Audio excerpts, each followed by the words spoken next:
మనందరం రోజు బాట్స్ తోనే జీవిస్తున్నాం. కాని మనకి అది బాట్స్ అని కూడా అనిపించదు. ఇంట్లో అలెక్సా లైట్ ఆన్ చెయ్యి అంటే లైట్ వెలుగుతుంది.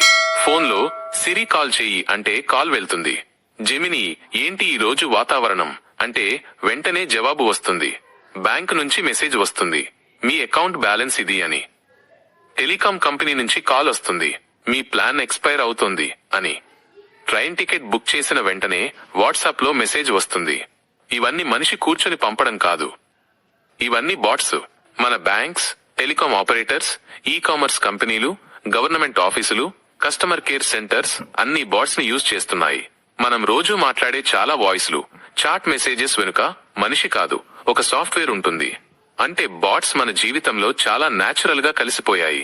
కానీ రీసెంట్ గా న్యూస్ లో కొన్ని కొత్త పదాలు వినిపిస్తున్నాయి. మోల్ట్ బాట్, ఓపెన్ క్లా, మోల్ట్ బుక్, ఏఐ ఏజెంట్స్. ఇవి సాధారణంగా మనం చూసే చాట్ బాట్స్ లాగా లేవు, కొంచెం అడ్వాన్స్డ్ గా ఉన్నాయి. కొంతమందికి ఆసక్తిగా అనిపిస్తున్నాయి, కొంతమందికి భయంగా కూడా అనిపిస్తున్నాయి. అసలు బాట్ అంటే ఏంటి, ఇవి ఎలా మొదలయ్యాయి, ఎలా ఇంత దూరం వచ్చాయి, ఇప్పుడు ఎందుకు చర్చలో ఉన్నాయి అన్నది చాలా సింపుల్ గా అర్థం చేసుకుందాం. సింపుల్ మాటల్లో చెప్పాలంటే బాట్ అంటే మనిషి లేకుండా పనిచేసే సాఫ్ట్వేర్. మనం మళ్లీ చేసే పనిని ఆటోమేటిక్ గా చేసే ప్రోగ్రామ్.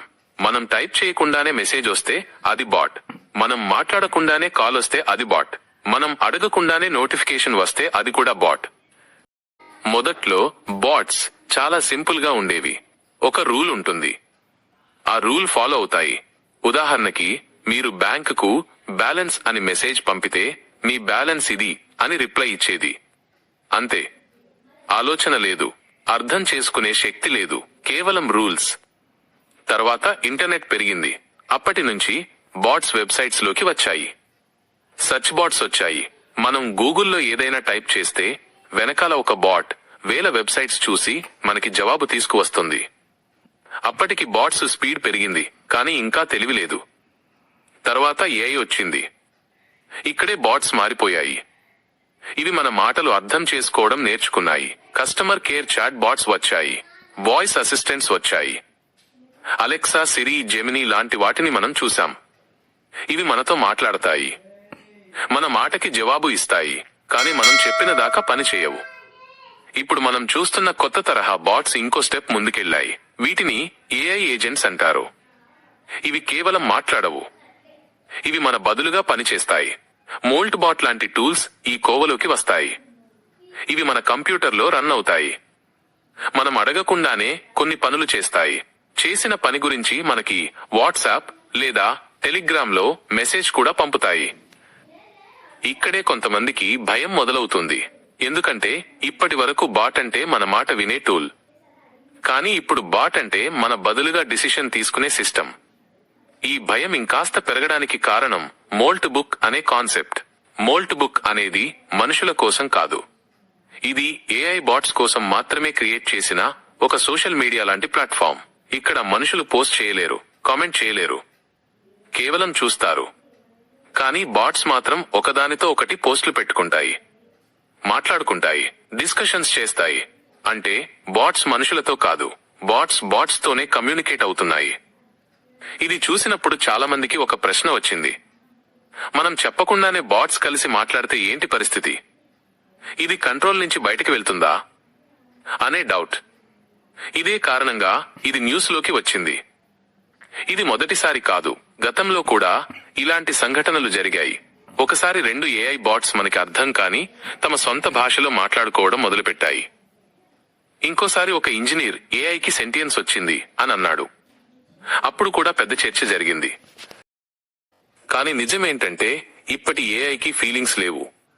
దీనికి కోపం లేదు, ప్రేమ లేదు, భయం లేదు. ఇది మనం ఇచ్చిన డేటా, మనం ఇచ్చిన గోల్స్ మీదే పని చేస్తుంది.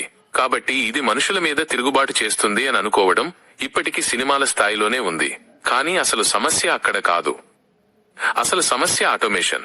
మనిషి లూప్ లేకుండా బాట్స్ డిసిషన్ తీసుకోవడం. ఒక బాట్ ఇంకో బాట్ తో మాట్లాడి యాక్షన్ చేయడం. ఇక్కడ ఒక చిన్న తప్పు జరిగితే అదే తప్పు చాలా ఫాస్ట్ గా స్ప్రెడ్ అవుతుంది. అందుకే సైబర్ సెక్యూరిటీ ఎక్స్పర్ట్స్ దీన్ని సీరియస్ గా చూస్తున్నారు. ఇక్కడ చాట్ జీపీటీ గురించి కూడా చెప్పాలి. చాట్ జీపీటీ మీతో మాట్లాడుతుంది, ఎక్స్ప్లెయిన్ చేస్తుంది, ఐడియాస్ ఇస్తుంది. కానీ ఇది మీ సిస్టంలో యాక్షన్ చేయదు. మీరు మెయిల్ పంపమంటే మెయిల్ రాసిచ్చుతుంది, కానీ పంపదు. కానీ మోల్ట్ బాట్ లాంటి ఏఐ ఏజెంట్స్ నిజంగా మీ బదులుగా పనిచేస్తాయి. సింపుల్ గా చెప్పాలంటే చాట్ జీపీటీ బ్రెయిన్ లాంటిది. ఏఐ ఏజెంట్స్ బ్రెయిన్ తో పాటు చేతులు కూడా ఉన్నవే. చేతులు ఉన్నప్పుడు పవర్ పెరుగుతుంది. పవర్ పెరిగితే రిస్క్ కూడా పెరుగుతుంది. ఇక్కడే మనకి ఒక సినిమా గుర్తుకు వస్తుంది. రోబో సినిమాలో రజనీకాంత్ క్రియేట్ చేసిన రోబో మొదట మనిషికి సహాయం చేస్తుంది. తరువాత తన కంట్రోల్ నుంచి బయటకి వెళ్లి తనంతట తానే ఆలోచించడం మొదలు పెడుతుంది. అప్పుడది సినిమా అనిపించింది. కానీ ఈరోజు బాట్స్ తో మాట్లాడుతున్నప్పుడు ఆ సీన్ ఒక్కసారిగా రియాలిటీకి చాలా దగ్గరగా అనిపిస్తోంది.